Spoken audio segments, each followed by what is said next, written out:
Hello friends, आप देख रहे हैं अपना चैनल VBA सीनियर। इस सेशन में हम लोग डिस्कस करने वाले हैं क्लास 10th ICSE बोर्ड के स्टूडेंट्स के लिए मैथमेटिक्स के अंतर्गत सभी फॉर्मूले वन शॉट वीडियो के अंतर्गत। तो चलिए हम लोग इस वीडियो लेक्चर में सबसे पहले जो बात करने वाले हैं GST के बारे में। GST stands for goods and services tax. GST के अंतर्गत जो भी क्वेश्चंस होते हैं उसमें आपको ध्यान से क्वेश्चन को पढ़ना है, क्या दिया है क्या निकालना है। केवल GST में ही नहीं, किसी भी चैप्टर से रिलेटेड क्वेश्चंस को आप सबसे पहले ध्यान से पढ़िए।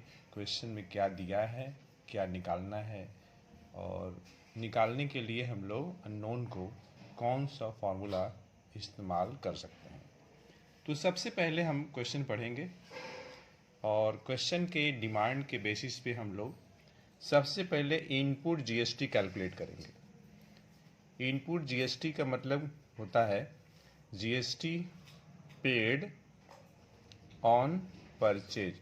कोई सामान आप जब खरीदते हैं तो उस समय जो GST पेड होती है उसी को हम बोलते हैं इनपुट GST। और जब हम सेल के समय जो GST हम चार्ज करते हैं उसको हम कहते हैं आउटपुट GST। ये देखिए, इनपुट आउटपुट का कॉन्सेप्ट तभी एप्लीकेबल होगा जब एक ही पर्सन परचेज करने वाला भी होगा और सेल करने वाला भी होगा। तो उस पर्सन के लिए इनपुट GST की बात होगी और आउटपुट GST की बात होगी।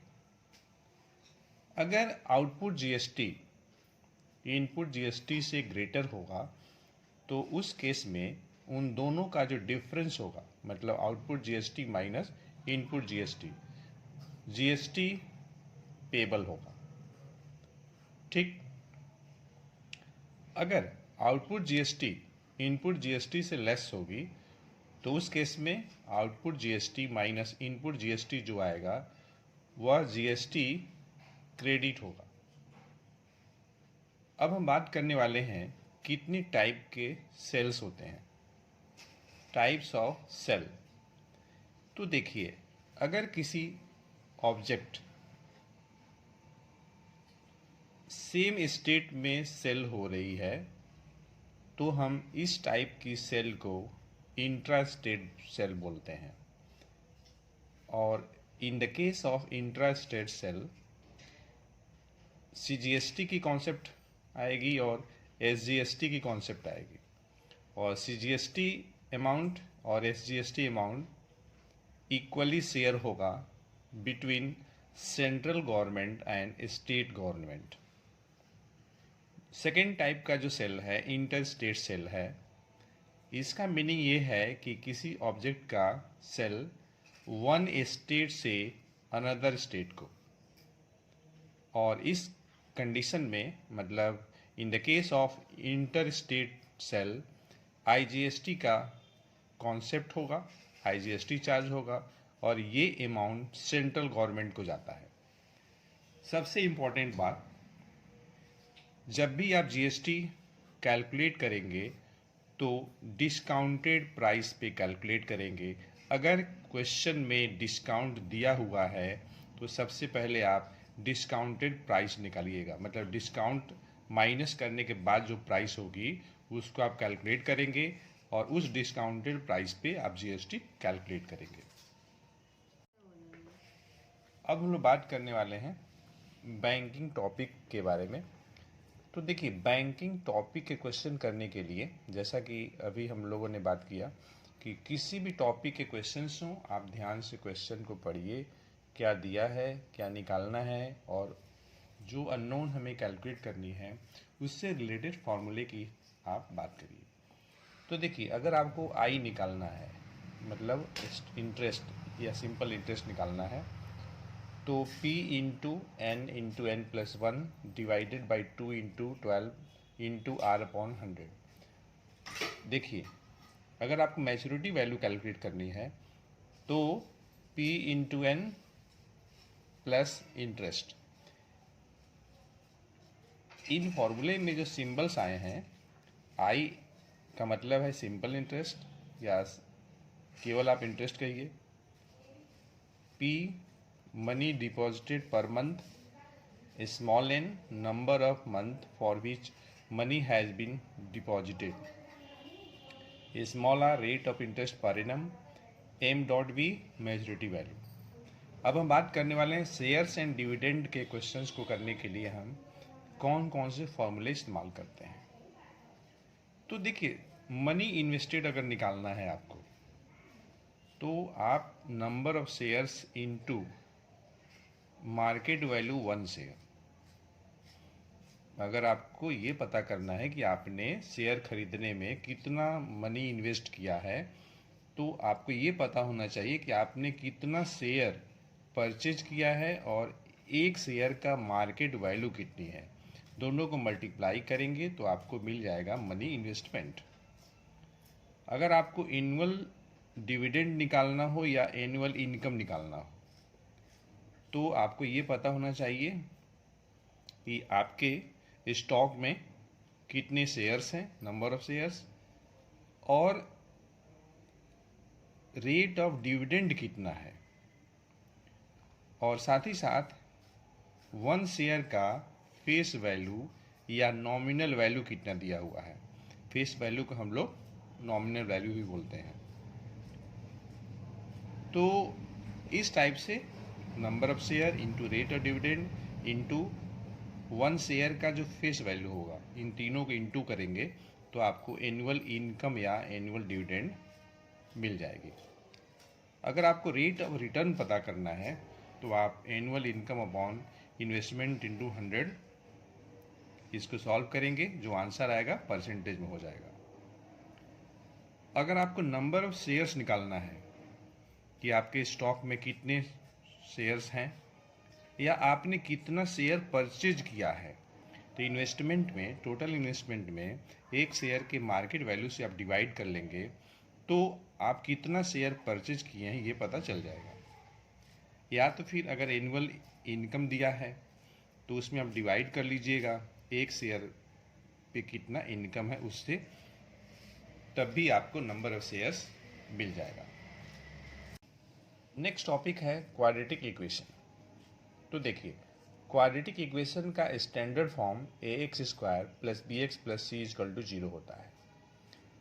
इसमें देखिए x का जो मैक्सिमम पावर है 2 है, इसीलिए यह जो इक्वेशन है क्वाड्रेटिक इक्वेशन है।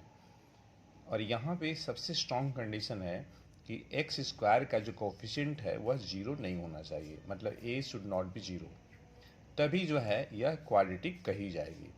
अगर a की वैल्यू 0 हो जाएगी तो फिर यह क्वाड्रेटिक इक्वेशन नहीं होगी, यह लीनियर इक्वेशन बन जाएगी। अब हम बात करने वाले हैं नेचर ऑफ रूट्स के बारे में। तो देखिए, नेचर ऑफ रूट्स डिस्कस करने से पहले हमें ये जानना होगा कि श्रीधराचार्य सूत्र क्या होता है या श्रीधराचार्य फार्मूला क्या होता है। श्रीधराचार्य फार्मूला हम तब लगाते हैं जब हमारे पास क्वाड्रेटिक इक्वेशन इस टाइप का दिया हुआ हो, ax square plus bx plus c equal to 0 type का। तो हम डायरेक्ट जो है x निकाल सकते हैं। तो x निकालने के लिए x क्या है, यहाँ पे इस क्वाड्रेटिक इक्वेशन के रूट्स हैं। तो x निकालने के लिए हम क्या करेंगे, minus B plus minus under root D upon 2a, जहाँ पे d जो है डिस्क्रिमिनेंट है इस क्वाड्रेटिक इक्वेशन का। d कैसे निकालते हैं, तो बी स्क्वायर माइनस 4ac के द्वारा। अब हम बात कर सकते हैं नेचर ऑफ रूट्स के बारे में, मतलब जो रूट्स इस क्वाड्रेटिक इक्वेशन के जो रूट्स होंगी वह किस तरह की होंगी। और ये जो हम लोग नेचर ऑफ रूट्स डिस्कस करने जा रहे हैं on the basis of the value of discriminant. बिना इस क्वाड्रेटिक इक्वेशन को सॉल्व किए हम नेचर ऑफ रूट्स ये बता सकते हैं। तो देखिए, अगर डिस्क्रिमिनेंट की वैल्यू 0 होगी तो उस केस में दोनों रूट्स जो होंगी रियल होंगी और इक्वल होंगी। अगर इक्वल होंगी तो रिपीटेड भी होंगी। अगर डी की वैल्यू लेस देन 0 है तो उस केस में दोनों रूट्स इमेजिनरी होंगी या तो फिर कॉम्प्लेक्स होंगी और अनइक्वल होंगी। अगर डी की वैल्यू ग्रेटर देन 0 है तो उस केस में दोनों रूट्स रियल और अनइक्वल होगा। डी की वैल्यू लेस देन 0 तो both roots will be imaginary और complex. If d will be greater than 0 then both roots will be real and unequal। अगर d जो होगा ग्रेटर देन 0 होने के साथ साथ परफेक्ट स्क्वायर भी है।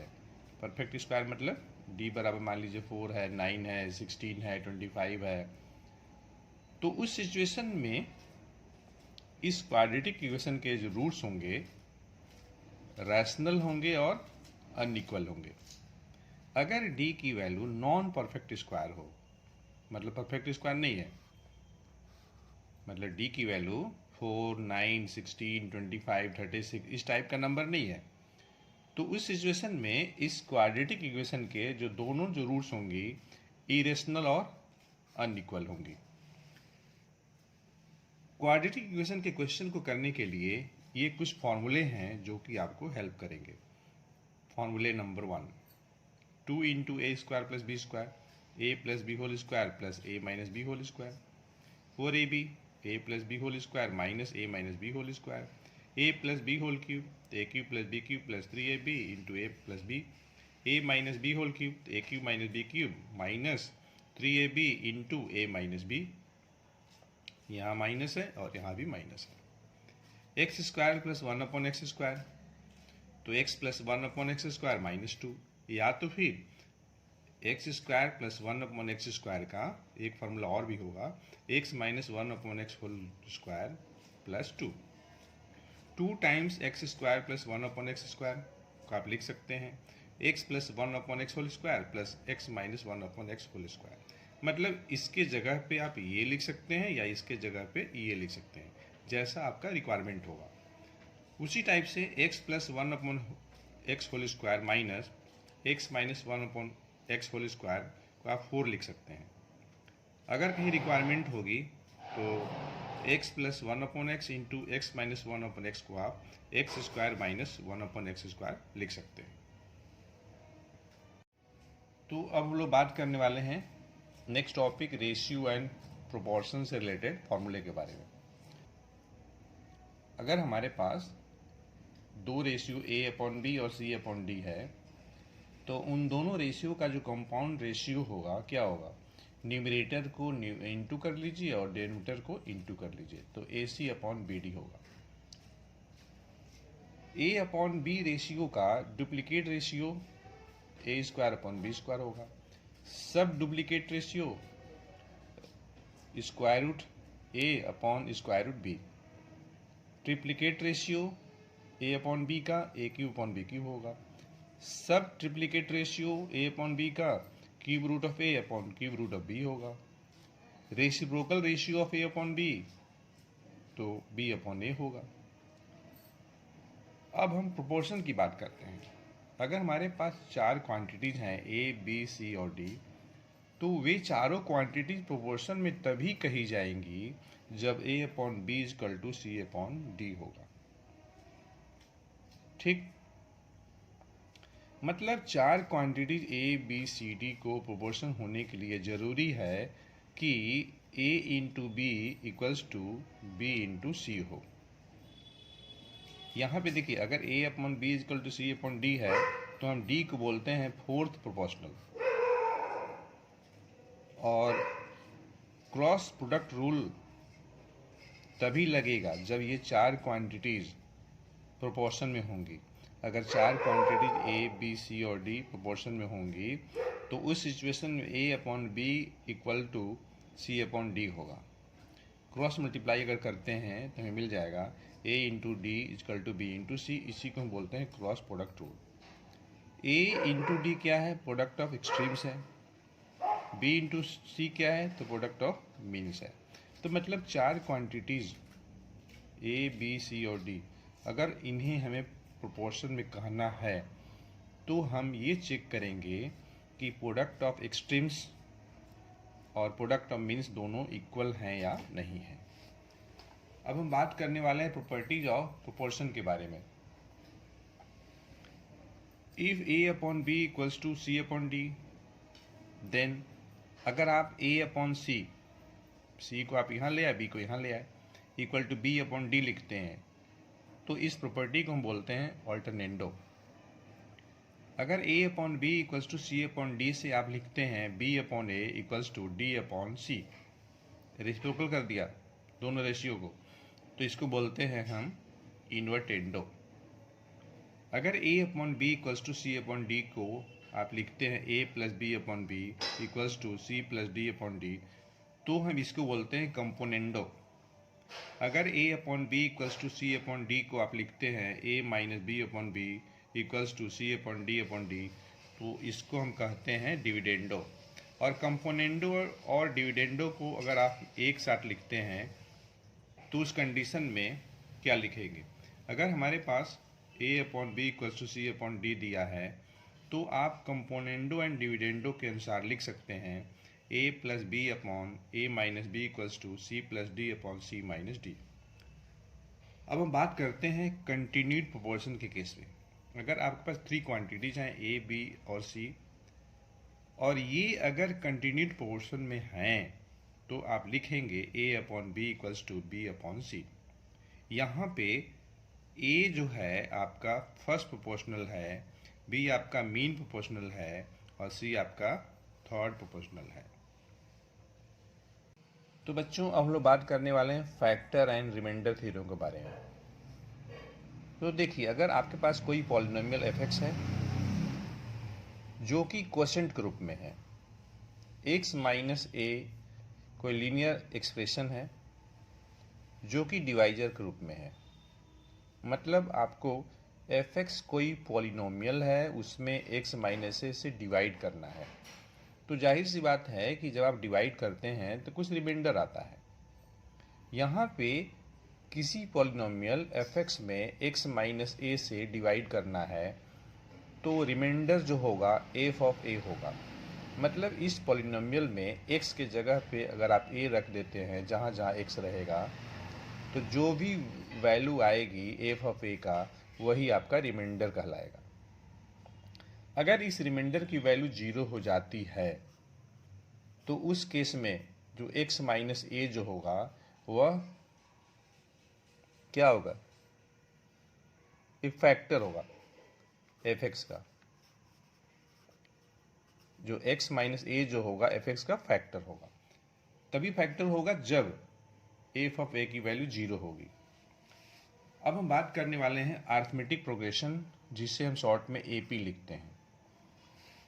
तो अरिथमेटिक प्रोग्रेशन के केस में जो जनरल जो टर्म होगा, nth टर्म, जिसको आप कैपिटल T से डिनोट करिए या स्मॉल t से डिनोट करिए, तो उसकी जो फॉर्मूला होगी जनरल टर्म निकालने के लिए a plus n minus 1 into D होगी। अगर अरिथमेटिक प्रोग्रेशन के केस में n टर्म का सम निकालना है तो आप लगाएंगे n upon 2 into 2a plus n minus 1 into D. एक फार्मूला तो ये हो जाएगा, दूसरा फार्मूला हो जाएगा n upon 2 into a plus l।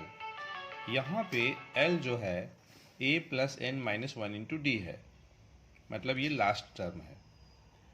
अब हम बात करने वाले हैं कि अगर 3 क्वांटिटी हमारे पास है, 3 क्वांटिटीज AP में, तो हम उन क्वांटिटी को किस टाइप से लेंगे? a minus D, a plus D लेंगे। अगर हमारे पास 4 क्वांटिटीज हैं AP में, 4 क्वांटिटीज हैं, तो हम चारों क्वांटिटीज को कैसे लेंगे? a minus 3d, a minus D, a plus D, a plus 3d। अगर हमारे पास 5 क्वांटिटीज अगर AP में हैं तो हम उन 5 क्वांटिटीज को कैसे लेंगे? a minus 2d, a minus D, a plus D, a plus 2d। अगर हमें अरिथमेटिक प्रोग्रेशन के केस में मिडिल टर्म अगर निकालना है तो हम सबसे पहले ये देखेंगे कि नंबर ऑफ टर्म है इवन है कि ऑड है। अगर नंबर ऑफ टर्म्स की संख्या ऑड अगर है तो उस सिचुएशन में ओनली 1 मिडिल टर्म होगा जो कि आप निकालेंगे n+1/2th टर्म। अगर n इवन हो, मतलब नंबर टर्म्स अगर इवन हो, तो उस सिचुएशन में दो मिडिल टर्म होंगी, और वह होंगी n/2th टर्म और n/2+1th टर्म। अगर आपको एपी के केस में कोई फाइनाइट एपी है, एक्चुअली एपी दो टाइप का होगा, इनफाइनाइट और फाइनाइट। तो फाइनाइट एपी के केस में अगर आपको एंड से nth टर्म निकालना है, तो आप निकालेंगे L-n-1 × d, जहाँ पे L जो है आपका लास्ट टर्म है। तो अब हम लोग बात करने वाले हैं ज्योमेट्रिक प्रोग्रेशन मतलब जीपी के बारे में। देखिए, जीपी का जो फॉर्मेट होता है AR AR², AR³, ऐसे ही AR⁻n-1। जीपी का जनरल टर्म कैसे निकालेंगे? ARn-1। यहाँ पे R जो है कॉमन रेशियो है, जो कि किसी भी जीपी के किसी टर्म में उसके ठीक प्रीसीडिंग टर्म से डिवाइड करने पे आता है। अगर हमें जीपी में सर्टेन क्वांटिटी निकालनी हो, मान लीजिए 3 क्वांटिटी निकालना है जीपी का, तो A/R AR होगा।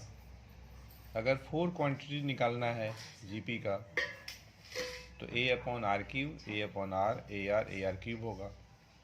अगर जीपी का 5 क्वांटिटी निकालना है, तो A/R² AR AR² होगा। अगर हमें जीपी के n टर्म का सम निकालना है, तो Sn बराबर A × 1 - r⁻n/1 - r, या तो फिर A × r⁻n-1/r-1। लेकिन यहाँ पे ध्यान ये देना है कि r शुड नॉट बी 1। अब हम बात करने वाले हैं रिफ्लेक्शन के बारे में। रिफ्लेक्शन, तो देखिए, अगर हमें रिफ्लेक्शन की बात करनी है, तो सबसे पहले हम इक्वेशन ऑफ एक्स एक्सिस की बात करते हैं, जो कि y = 0 होगा। Equation of y axis x = 0। Equation of a line parallel to x axis y = b, जहाँ पे b कांस्टेंट है। Equation of a line parallel to y axis x = a, यहाँ पे a कांस्टेंट है।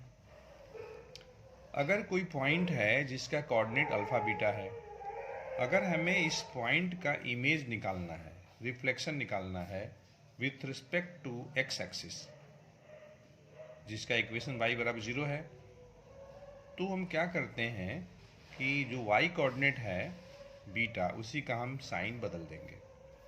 अगर हमें उसी पॉइंट का इमेज निकालना है with respect to y axis, मतलब x = 0 के रिस्पेक्ट में, तो हम उस पॉइंट का जो x कोऑर्डिनेट है उसका साइन बदल देंगे। अगर हमें उसी पॉइंट का इमेज निकालना है ओरिजिन के रिस्पेक्ट में, तो हम x कोऑर्डिनेट y कोऑर्डिनेट दोनों का साइन बदल देंगे। अगर हमें उसी पॉइंट का रिफ्लेक्शन निकालना है with respect to a line parallel to x axis, मतलब y = b के रिस्पेक्ट में, तो हम क्या करेंगे, जो y कोऑर्डिनेट है उसको हम रिप्लेस कर देंगे 2b - बीटा से। अगर हमें सेम पॉइंट अल्फा बीटा का इमेज निकालना है with respect to line x = a, तो उस सिचुएशन में हम क्या करेंगे, इमेज का जो x कोऑर्डिनेट है उसको रिप्लेस कर देंगे 2a - अल्फा से। अब हम बात करने वाले हैं कोऑर्डिनेट ज्योमेट्री से रिलेटेड जो भी फॉर्मूले हैं उनके बारे में। तो सबसे पहले हम बात करते हैं कितने टाइप के क्वाड्रेंट्स होते हैं। तो देखिए, अगर y एक्सिस और ये x एक्सिस, ये दोनों का दोनों, ये आपका है y एक्सिस और ये है आपका x एक्सिस। अगर ये दोनों एक दूसरे को परपेंडिकुलर इंटरसेक्ट करती हैं, तो ये 4 क्वाड्रेंट बनते हैं। ये फर्स्ट, ये सेकंड, और ये थर्ड, और ये आपका फोर्थ क्वाड्रेंट। फर्स्ट क्वाड्रेंट में x भी पॉजिटिव, y भी पॉजिटिव, मतलब x coordinate positive, y coordinate positive. Second quadrant में x coordinate negative, y coordinate positive. Third में दोनों नेगेटिव, लेकिन फोर्थ क्वाड्रेंट में एक्स कोऑर्डिनेट पॉजिटिव और वाई कोऑर्डिनेट नेगेटिव। किसी पॉइंट को रिप्रेजेंट करने के लिए हमें दो नंबर की आवश्यकता पड़ेगी। मान लीजिए किसी पॉइंट को रिप्रेजेंट हम कर रहे हैं नंबर अल्फा और बीटा से, और ये नंबर ऑर्डर पेयर में है। तो पहला जो नंबर है एक्स कोऑर्डिनेट है, जिसे एब्सिसा बोलते हैं। जो दूसरा नंबर है वाई कोऑर्डिनेट है, जिसे ऑर्डिनेट कहा जाता है। अब हम बात करने वाले हैं सेक्शन फार्मूला के बारे में। अगर कोई पॉइंट ए है जिसका कोऑर्डिनेट x1 y1 है, बी कोई पॉइंट है जिसका कोऑर्डिनेट x2 y2 है, कोई पॉइंट P है जो इस AB को m/n में डिवाइड कर रहा है, मतलब AP/PB जो है m/n है। तो इस पॉइंट P का जो कोऑर्डिनेट होगा m × x2 plus n × x1/m plus n होगा, x कोऑर्डिनेट। y कोऑर्डिनेट होगा my2 plus ny1/m plus n। ठीक, अब हम बात करने वाले हैं मिड पॉइंट फार्मूले के बारे में। तो मिड पॉइंट फार्मूला, मान लीजिए m अगर मिड पॉइंट है, ठीक मिडिल में है, तो x1 plus x2/2 x coordinate point m का, y1 plus y2/2 point m का y कोऑर्डिनेट। अगर हमारे पास कोई ट्रायंगल है जिसका तीनों वर्टिसेज का कोऑर्डिनेट दिया है, वर्टिसेज ए का कोऑर्डिनेट x1 y1 है, वर्टिसेज बी का कोऑर्डिनेट x2 y2 है, वर्टिसेज सी का कोऑर्डिनेट x3 y3 है, और AD BE और ये CF तीनों मीडियन हैं जो कि एक दूसरे को G पे इंटरसेक्ट करा रही हैं, या तीनों का तीनों एक दूसरे से G पे इंटरसेक्ट कर रही हैं। तो पॉइंट G को हम बोलते हैं सेंट्रॉयड या सेंटर ऑफ ग्रेविटी, जिसका कोऑर्डिनेट हम लिख सकते हैं x1 plus x2/x3/3, y1 plus y2 plus y3/3। मतलब पॉइंट G का x कोऑर्डिनेट लिखने के लिए तीनों जो वर्टिसेज हैं उनके जो x कोऑर्डिनेट हैं उनको आप प्लस कर दीजिए, 3 से डिवाइड कर लीजिए। उसी टाइप से पॉइंट G का y कोऑर्डिनेट लिखने के लिए तीनों वर्टिसेज के y कोऑर्डिनेट को आप प्लस करके 3 से डिवाइड कर लीजिए, तो आपको G का कोऑर्डिनेट मिल जाएगा। बात करने वाले हैं किसी लाइन सेगमेंट AB के स्लोप के बारे में। तो slope of a line segment joining point A having coordinate x1 y1 and point B having coordinate x2 y2। तो स्लोप का सिंबल स्मॉल m होता है, y2 minus y1/x2 minus x1, मतलब y कोऑर्डिनेट का difference divided by x coordinate का difference. तो हमें इस लाइन सेगमेंट AB का स्लोप मिल जाएगा। एक तरीका तो ये है, अगर हमें एंगल दिया हुआ है, मान लीजिए लाइन L है और इसी लाइन का हमको स्लोप निकालना है, तो हम सबसे पहले ये देखेंगे कि यह जो लाइन L है पॉजिटिव x के साथ, पॉजिटिव x इधर है, तो ये एंगल कितना है। अगर ये एंगल थीटा है तो इस थीटा के tan की जो वैल्यू होगी वही जो होगी स्लोप हो जाएगा इस लाइन का। तो स्लोप निकालने के लिए दो हमारे पास फॉर्मूले हैं। अगर एंगल दिया है तो tan थीटा लगाएंगे, अगर हमें दो पॉइंट का कोऑर्डिनेट दिया है तो हम लगाएंगे y2 minus y1/x2 minus x1। अब हम डिफरेंट टाइप का इक्वेशंस की बात करेंगे स्ट्रेट लाइन से रिलेटेड। किसी भी स्ट्रेट लाइन का जनरल इक्वेशन होता है ax plus by plus c equal to 0। अगर इस लाइन के पैरेलल लाइन का इक्वेशन अगर लिखना होगा, ये कोई लाइन है, इसके पैरेलल लाइन का इक्वेशन अगर लिखना होगा तो हम कांस्टेंट के जगह पे कोई दूसरा कांस्टेंट लिख देंगे। अगर हमें इस लाइन के परपेंडिकुलर लाइन का इक्वेशन लिखना होगा तो हम क्या करेंगे, x का जो कोफिशिएंट है, y का जो कोफिशिएंट है, इंटरचेंज कर लेंगे। मतलब y का कोफिशिएंट b, x का कोफिशिएंट लिख देंगे, और x का कोफिशिएंट a उसको y के साथ लिख देंगे, और साइन यहाँ बदल देंगे, और प्लस ये जो आपका कांस्टेंट है उसको भी हम रिप्लेस कर देंगे दूसरे कांस्टेंट से। तो इस टाइप से एक गिवन लाइन के परपेंडिकुलर लाइन का इक्वेशन आप लिख सकते हैं। अगर हमें पॉइंट स्लोप फॉर्म चाहिए इक्वेशन ऑफ लाइन का, तो y minus Y one equals to M into X minus X one होगा। ठीक, अगर हमें 2 पॉइंट फॉर्म चाहिए इक्वेशन ऑफ लाइन का, तो y minus Y one equals to Y two minus Y one upon X two minus X one into X minus X one. यहाँ पर ये ध्यान देने वाली बात है, यहाँ देखिए हमने इस इक्वेशन को लिखने के लिए रिक्वायर्ड लाइन को x1 y1 से पास कराया है। आप x2 y2 से भी पास करा के लिख सकते हैं। मतलब 2 point form of a line आप लिख सकते हो y minus Y two equals to Y two minus Y one upon X two minus X one into X minus X two भी आप लिख सकते हैं। Slope intercept form of equation of line, तो y equals to M X plus C होगा। Both intercept form, तो x upon A plus Y upon B equal to 1। Mensuration, तो देखिए सबसे पहले हम बात करते हैं क्यूबॉइड के बारे में। अगर ये कोई क्यूबॉइड अगर है तो इस क्यूबॉइड का वॉल्यूम क्या होगा, L into B into H, length breadth height को इंटू कर लेंगे। अगर इस क्यूबॉइड के 4 वॉल्स की एरिया निकालनी है तो 2 into L plus B into H. अगर टोटल सरफेस एरिया निकालनी है, मतलब इस क्यूबॉइड के ऑल 6 फेसेस का एरिया निकालनी है, तो 2 into L B plus B H into H L होगा। अगर हमें इस क्यूबॉइड का डायगोनल निकालना है तो under root L square plus B square plus H square. वहीं पे अगर हमें क्यूब की बात करनी है तो क्यूबॉइड में लेंथ ब्रेथ हाइट तीनों अलग अलग होगा, क्यूब में क्या होगा, तीनों आपका सेम ही होगा। तो वॉल्यूम निकालने के लिए हम साइड का क्यूब कर लेते हैं। एरिया 4 वॉल्स 4 इंटू साइड का square, total surface area 6 into side का square, diagonal side into root 3 हो जाएगा।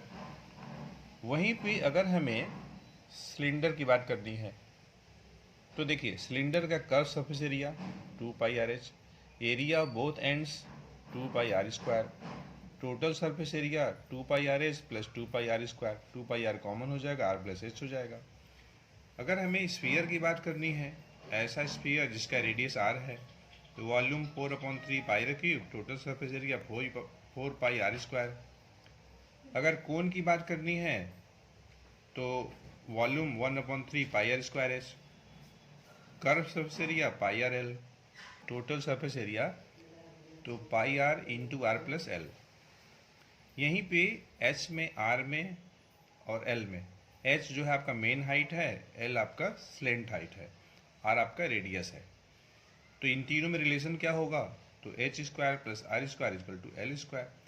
यहाँ से आप डायरेक्ट L निकाल सकते हैं। L अगर आपको निकालना होगा डायरेक्ट तो L हो जाएगा आपका under root H square plus R square. अब हम बात करने वाले हैं ट्रिग्नोमेट्री के बारे में। तो देखिए सबसे पहले ट्रिग्नोमेट्रिकल रेशियो, तो टोटल ट्रिग्नोमेट्रिकल रेशियो जो होती हैं 6 होती हैं।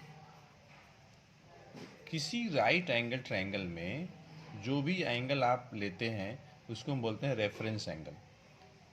मतलब ट्रिग्नोमेट्रिकल रेशियोज के साथ जो एंगल आप लिख रहे हैं उसी को हम बोलते हैं रेफरेंस एंगल। जैसे साइन थीटा, साइन के साथ थीटा है, कॉस के साथ थीटा है, तो इस थीटा एंगल को हम बोलते हैं रेफरेंस एंगल। ठीक, और जो आप एंगल कंसीडर कर रहे हैं उसके सामने की जो साइड है ये परपेंडिकुलर होगी। यहाँ पे BC परपेंडिकुलर होगा, कन्फ्यूज मत होइएगा कि ये आपका परपेंडिकुलर होगा। ये तब परपेंडिकुलर होगा जब साइन के साथ एंगल 90 माइनस थीटा लगी होगी। मतलब अगर आप 90 माइनस थीटा को रेफरेंस एंगल ट्रीट करते हैं तो AB परपेंडिकुलर होगा। अगर आप थीटा को रेफरेंस एंगल ट्रीट करते हैं तो BC परपेंडिकुलर होगा। और सबसे जो बड़ी साइड है वो हाइपोटेनस होती है, जो कि 90 के ठीक सामने की साइड होती है। ये तो क्लियर हो गया। अच्छा एक बात और, थीटा के रेफरेंस एंगल के सामने का साइड अपोजिट साइड कहिए या परपेंडिकुलर कहिए, और थीटा का जो एडजेसेंट है वह जो है एडजेसेंट साइड होगा या तो फिर बेस होगा। P for perpendicular, B for base, S for hypotenuse. इस तरीके से साइन थीटा जो है P अपॉन एच हो जाएगी, cos theta B upon H हो जाएगी, tan theta P upon B हो जाएगी। कॉसेक साइन का उल्टा होता है, एच अपॉन P हो जाएगा। कॉस का उल्टा सेक होता है तो एच अपॉन B हो जाएगा। टेन का उल्टा कॉट होता है तो B अपॉन P हो जाएगा। साइन थीटा बराबर cos 90 minus theta, sec theta cosec 90 minus theta, tan theta cot 90 minus theta. Sine और कॉसेक चूँकि उल्टा एक दूसरे के रेसिप्रोकल हैं, तो sine theta into cosec theta 1 होगा। उसी टाइप से कॉस थीटा और सेक थीटा भी एक दूसरे के रेसिप्रोकल होते हैं, तो cos theta into sec theta 1 होगा। टेन थीटा और कॉट थीटा भी एक दूसरे के रेसिप्रोकल होते हैं, इसलिए tan theta into cot theta भी 1 होगा। वहीं पे sine square theta plus cos square theta 1 होगा, very important. Sec square theta minus tan square theta 1 होगा। Cosec square theta minus cot square theta 1 होगा। आवश्यकता पड़ने पे आप इन तीनों से दो दो रिलेशन और निकाल सकते हैं। कभी कभी ट्रिगोनोमेट्रिकल रेशियोज को परपेंडिकुलर बेस और हाइपोटेनस में लिखने में बच्चों को बहुत दिक्कत होता है, तो यहाँ पे 3 निमोनिक्स हैं, इनके बेसिस पे आप याद रख सकते हैं कि sine theta cos theta tan theta को हम किस तरीके से याद रख सकते हैं। तो इसके लिए देखिए सेंटेंस है, यहाँ पे पहला सेंटेंस है, some people have curly brown hair tightly pulled back. Some का S sine theta, P upon H, तो साइन थीटा बराबर P upon H. C for cos theta B upon H, T for tan theta P upon B. या तो फिर एक दूसरी sentence है, some of her children are having trouble over algebra. यहाँ से देखिए पहला एस है, तो ये आपका साइन थीटा, तो ओ से अपोजिट साइड हो जाएगा, अपोजिट साइड अपॉन एच ले लीजिए हाइपोटेनस। उसी टाइप से यहाँ पे देखिए चिल्ड्रेन का सी तो कॉस थीटा, यहाँ पे ए है, ए मतलब एडजेसेंट साइड अपॉन एच का हाइपोटेनस। ट्रबल का टी ले लीजिए टेन थीटा, यहाँ पे देखिए ओवर ओ का opposite side divided by algebra का ए ले लीजिए एडजेसेंट साइड। तो इस टाइप से साइन थीटा बराबर अपोजिट साइड अपॉन हाइपोटेनस भी कह सकते हैं, cos theta equal to adjacent side upon hypotenuse भी कह सकते हैं, टेन थीटा बराबर opposite side upon adjacent side भी कह सकते हैं। ठीक, अपोजिट साइड को हम परपेंडिकुलर कहते हैं और ये एच है, ये एडजेसेंट साइड है, उसको हम बेस बोल रहे हैं। Opposite side perpendicular, adjacent side आपका बेस हो गया। या तो फिर पंडित बद्री प्रसाद हर हर बोले सोना चांदी चौले। यहाँ से देखिए S sine theta P upon H, C cos theta B upon H, T tan theta P upon B. या हिंदी मीडियम के बच्चों के लिए लाल बटे कक्का, लाल बटे कक्का मतलब साइन थीटा जो होगा लम बटा कर्ण होगा, कॉस थीटा आधार बटा कर्ण होगा, टेन थीटा लम बटे आधार होगा। ये हिंदी मीडियम के बच्चों के लिए है लाल बटे कक्का। देखिए हाइट एंड डिस्टेंस के क्वेश्चन करते समय बच्चों को सबसे ज़्यादा दिक्कत होती है एंगल ऑफ एलिवेशन और एंगल ऑफ डिप्रेशन समझने में। तो देखिए बच्चों, अगर ऑब्जर्वर नीचे है और ऊपर की चीज़ को देख रहा है, तो उस ऑब्जर्वर के आई पे जो एंगल बनेगी वह होगी एंगल ऑफ एलिवेशन। ऑब्जर्वर और जो पॉइंट है उसको ज्वाइन करने वाली जो लाइन होती है उसको बोलते हैं लाइन ऑफ साइट, और ये आपका हॉरिजॉन्टल लाइन है होराइजन के पैरेलल और ऑब्जर्वर से पास करेगी। ठीक, तो एंगल एलिवेशन कब बनेगी? जब ऑब्जर्वर नीचे से ऊपर की चीज को देख रहा है। एंगल जब भी बनेगा तो ऑब्जर्वर की आई पर ही बनेगा, इस बात का ध्यान रखिए। वहीं पे अगर ऑब्जर्वर ऊपर से नीचे की चीज को देख रहा है, ऑब्जेक्ट नीचे है, तो उसकी आंख पे जो एंगल बनेगी that is the angle of depression. और जैसा कि आप जानते हैं ट्रिग्नोमेट्री मतलब जब भी हम ट्रिग्नोमेट्री की बात करते हैं तो हमारे पास राइट एंगल ट्रायंगल तो होना ही चाहिए। ठीक, अब हम प्रोबेबिलिटी की बात करते हैं। किसी भी इवेंट के अकर होने के लिए अगर हमें प्रोबेबिलिटी निकालनी है तो हम पहले ये देखते हैं कि हमारे फेवर में कितने आउटकम्स हैं और कितने पॉसिबल आउटकम्स हैं। तो फेवरेबल आउटकम्स में total number of possible outcome से आप डिवाइड कर लेंगे तो किसी भी इवेंट की प्रोबेबिलिटी निकल जाएगी। किसी भी इवेंट के नॉट हैपनिंग की प्रोबेबिलिटी, ई पे देखिए बार लगा है, probability of not E 1 minus probability of E हो जाएगा। मतलब ये हुआ कि किसी इवेंट की होने की प्रोबेबिलिटी और किसी इवेंट के न होने की प्रोबेबिलिटी का जो प्लस होगा ये 1 होगा। ठीक, ये बात है। तो बच्चों अब हम बात करने वाले स्टैटिस्टिक्स के अंतर्गत कौन कौन से फॉर्मूले जो है यूजफुल होते हैं क्लास 10th के बच्चों के लिए। तो देखिए, मीन से रिलेटेड, मीन कहिए या अरिथमेटिक मीन कहिए, जिसका सिंबल x बार जनरली होता है। तो अगर हमारे पास अगर अनग्रुप डेटा है तो जितने भी ऑब्जर्वेशन दिए गए होंगे, डेटा जितने दिए गए होंगे, उन सभी को आप प्लस कर दीजिए और नंबर ऑफ ऑब्जर्वेशन से डिवाइड कर लीजिए, तो आप मीन निकाल सकते हैं। मीन से मीन एवरेज से मतलब है। अगर हमारे पास क्लासिफाइड डेटा है, ग्रुप डेटा है, तो हम फार्मूला लगाएंगे fi xi upon sigma fi। आई का वेरिएशन न्यूमरेटर में और डिनोमिनेटर में 1 to n है। ठीक, एक फार्मूला और भी है, X bar equal to capital A plus sigma fi D I upon sigma fi। यहाँ भी आई का वेरिएशन 1 to n न्यूमरेटर में भी होगा और डिनोमिनेटर में भी होगा। ठीक, तीसरा फार्मूला है a plus I into sigma fi ui upon sigma fi। पहला जो मेथड है ये डायरेक्ट मेथड है, ये डायरेक्ट मेथड है। ये आपका स्टेप डेविएशन मेथड है, ये आपका शॉर्टकट मेथड है। ये कैपिटल ए थर्ड में और फोर्थ में एज्यूम्ड मीन है। ठीक है, डी आई जो होगा X I minus assumed mean, U I जो होगा D I upon I, I class size है आपका। तो यू आई कैसे निकालेंगे, X I minus assumed mean upon I से।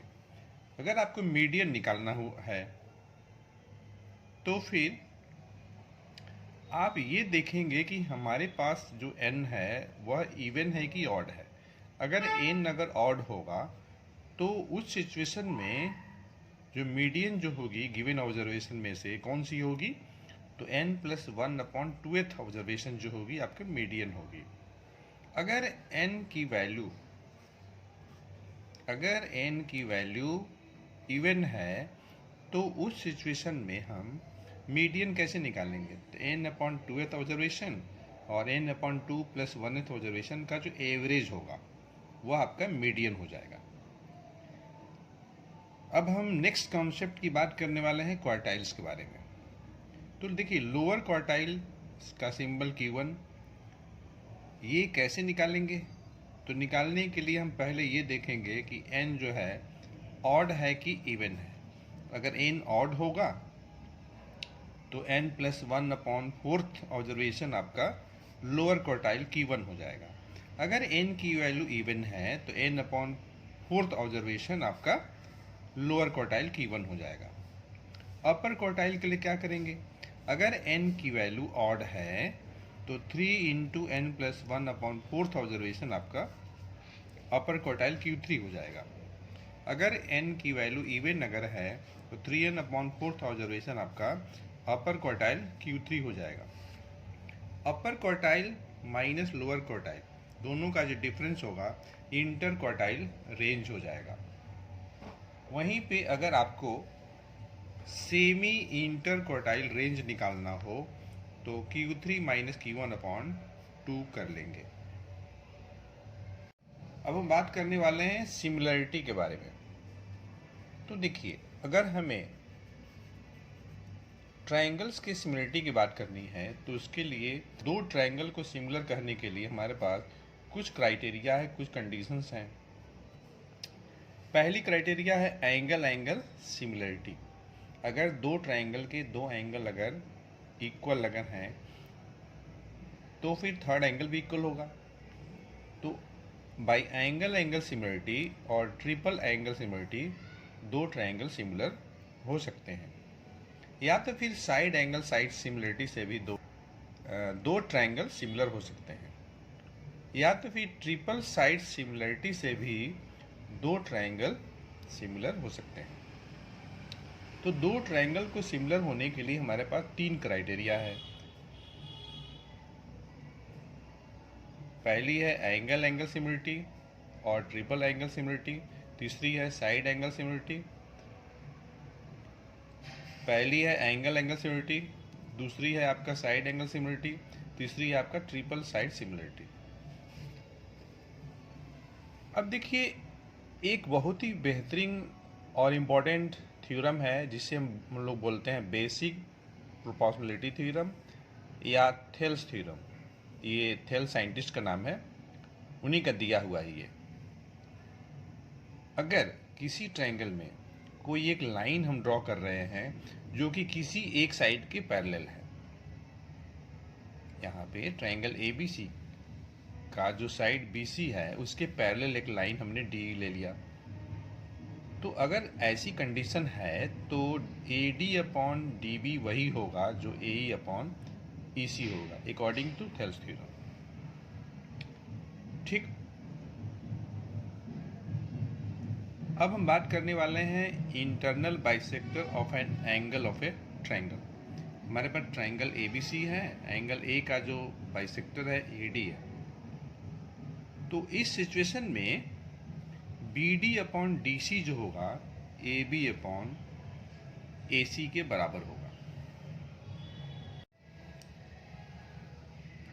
तो देखिए, एरियाज ऑफ सिमिलर ट्रायंगल से रिलेटेड कुछ इंपॉर्टेंट थ्योरम्स और भी हैं। Ratio of the areas of two similar triangles will be equal to ratio of the squares of their corresponding sides. लेकिन ये थ्योरम तभी लगेगा जब दो ट्रायंगल्स सिमिलर दिए हुए हों या आपने प्रूव कर दिया है, तब ऐसा आप लगा सकते हैं। सेकेंड जो है आपका second theorem, ratio of the areas of two similar triangle is equal to ratio of the squares of their corresponding altitudes. और जो थर्ड थ्योरम है, ratio of the areas of two similar triangle equal to ratio of the squares of their corresponding medians. और जो आपका fourth जो है आपका theorem, ratio of the areas of two similar triangle equal to ratio of the squares of their corresponding internal segment. अब देखिए, similarity के अंतर्गत मैप्स एंड मॉडल से रिलेटेड भी क्वेश्चंस बनते हैं। अगर हमारे पास स्केल फैक्टर के दिया हुआ है तो एक्चुअल फिगर का जो ईच साइड होगा वह के टाइम्स होगा मॉडल के कॉरेस्पॉन्डिंग साइड के। उसी टाइप से अगर एक्चुअल फिगर का हमें सरफेस एरिया निकालनी है तो वह जो होगी के स्क्वायर टाइम्स मॉडल का जो सरफेस एरिया होगा। अगर एक्चुअल फिगर का अगर हमको वॉल्यूम निकालनी है तो वह के cube times volume of the model होगा। अब सबसे इंपॉर्टेंट टॉपिक सर्कल। तो देखिए, पहले हम बात करेंगे एंगल प्रॉपर्टीज ऑफ सर्कल्स। तो एक थ्योरम है कि किसी सर्कल के सेंटर पे जो एंगल बनेगी किसी आर्क के द्वारा और उसी आर्क के द्वारा सर्कमफ्रेंस पे जो एंगल बनेगी उनमें क्या रिलेशन होगा। तो देखिए, सेंटर पे जो एंगल बनेगी किसी आर्क, मान लीजिए ये आपका आर्क AB है, इसके द्वारा सेंटर पे जो एंगल बना AOB बना। तो ये जो AOB है APB इस एंगल का डबल होगा। थ्योरम 2 बोलता है angles in the same segment are equal.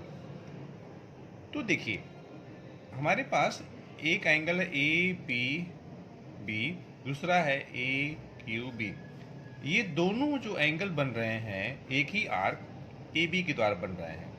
तो ये दोनों जो एंगल होंगी आपस में इक्वल होंगी। तीसरा जो थ्योरम है, angle in a semi circle is a right angle. हमारे पास कोई सर्कल है जिसमें ए बी जो है आपका डायमीटर है, तो इस ए बी डायमीटर जो कि आपका कॉर्ड भी है, सबसे लॉन्गेस्ट कॉर्ड है, इसके द्वारा जो एंगल बन रही है ए पी बी, यह जो होगा 90 डिग्री होगा। नेक्स्ट है आपका साइक्लिक प्रॉपर्टीज ऑफ सर्कल्स। तो अगर हमारे पास कोई साइक्लिक क्वाड्रिलेटरल है, मतलब ऐसा क्वाड्रिलेटरल है जिसके चारों जो वर्टिसेज हैं किसी सर्कल के सर्कम्फ्रेंस में हैं, तो वैसी सिचुएशन में जो अपोजिट जो एंगल्स का जो पेयर होगा उनका जो सम होगा वह 180 होगा। तो angle A plus C 180, angle B plus D भी 180 होगा। अगर किसी साइक्लिक क्वाड्रिलेटरल के किसी एक साइड को आप बढ़ा देते हैं तो जो एक्सटीरियर जो एंगल होगी इंटीरियर अपोजिट एंगल के बराबर होगी, मतलब ये जो एंगल होगी इस एंगल के बराबर होगी। Tangents drawn from A point two a circle. कोई एक्सटर्नल पॉइंट है, उस एक्सटर्नल पॉइंट से किसी सर्कल पे आप टेंजेंट ड्रॉ कर रहे हैं, तो ये दोनों जो टेंजेंट होंगी पी ए और पी बी, ये दोनों आपस में बराबर होंगी, और इन दोनों टेंजेंट के द्वारा जो सेंटर पे जो एंगल बनेगी ये एंगल भी बराबर होगी। मतलब क्या हुआ, ए ओ पी बराबर बी ओ पी होगा। और साथ ही साथ ये दोनों जो टेंजेंट हैं और सेंटर और एक्सटर्नल पॉइंट को ज्वाइन करने वाली जो लाइन है, तो ये दोनों जो टेंजेंट होंगी उस लाइन से इक्वल एंगल बनाएंगी जो लाइन सेंटर और एक्सटर्नल पॉइंट से पास करेगी। मतलब ये दोनों एंगल आपस में बराबर होंगी। मतलब क्या हुआ, मतलब ये हुआ कि ए पी ओ बराबर बी पी ओ होगा। कॉमन टेंजेंट देखिए दो तरह का होता है, एक होता है डायरेक्ट कॉमन टेंजेंट, एक होता है ट्रांसवर्स कॉमन टेंजेंट। दो सर्कल हैं, एक टेंजेंट ये है एक टेंजेंट ये है, तो ये दोनों टेंजेंट कॉमन टेंजेंट हैं। यहाँ पे देखिए ये दोनों जो टेंजेंट है ये आपका दोनों का दोनों ट्रांसवर्स कॉमन टेंजेंट है। Segments of a chord. तो पहले हम लोग सेगमेंट्स ऑफ ए कॉर्ड को समझते हैं, किसी कॉर्ड का सेगमेंट। ये मेरे पास देखिए कोई कॉर्ड है, तो यहाँ पे P आपका एक्सटर्नल पॉइंट है, तो PA और PB जो होगी आपका सेगमेंट्स होगी कॉर्ड AB का। यहाँ पे ये PA और PB AB का सेगमेंट होगा।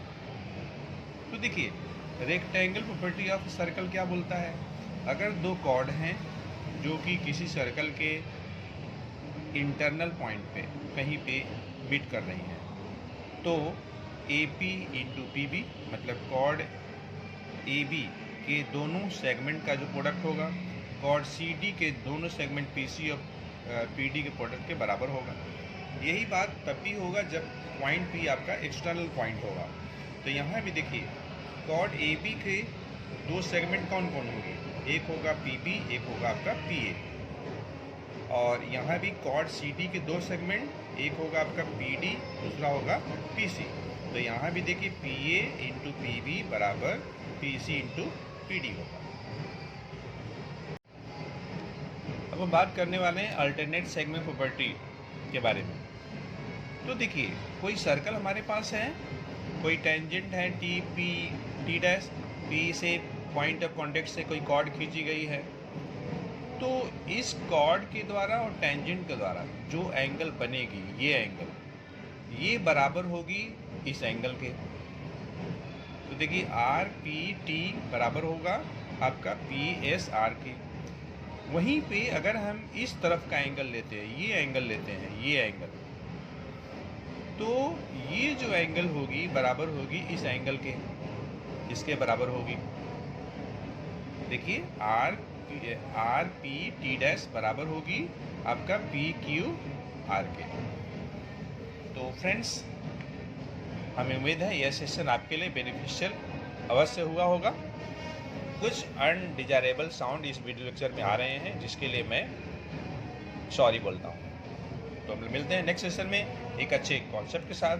Thank for watching.